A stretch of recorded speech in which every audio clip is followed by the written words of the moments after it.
शिवराज विद्या संकुलामध्ये फार्मसी विभागाच्या विस्तारित इमारतीचं उद्घाटन। जडे सिद्धेश्वर बेलबाग मठाचे महंत सिद्धेश्वर महास्वामीजी यांच्या हस्ते शुभारंभ। 5 मजली इमारतीत 50 खोल्या आणि प्रशस्त सभागृह। गडिंग्लज येथील शिवराज विद्या संकुलामध्ये शिवराज कॉलेज ऑफ फार्मसीच्या विस्तारित इमारतीचा शुभारंभ जडे सिद्धेश्वर बेलबाग मठाचे महंत सिद्धेश्वर महास्वामीजी यांच्या हस्ते संपन्न झाला। योग शिक्षक अशोक कुमार आणि गडिंग्लज चर्चच्या सिस्टर किरण यांच्या प्रमुख उपस्थितीत हा शुभारंभ पार पडला। 5 मजली होणाऱ्या या इमारतीत 50 खोल्या आणि एक प्रशस्त सभागृह तळघरात होणार आहे, ज्यामुळे शिवराज विद्या संकुलाच्या वैभवात आणखी भर पडणार आहे।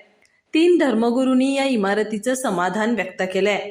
या कार्यक्रमाचं प्रास्ताविक फार्मसी कॉलेजचे प्राचार्य डॉक्टर राहुल जाधव यांनी केलं, तर शिवराज विद्या संकुलाचे अध्यक्ष प्राध्यापक किसनराव कुराडे, सचिव अनिलराव कुराडे, उपाध्यक्ष ॲडव्होकेट दिग्विजय कुराडे, प्राचार्य SM कदम, संचालक बसवराज आजरी आणि इतर मान्यवर उपस्थित होते।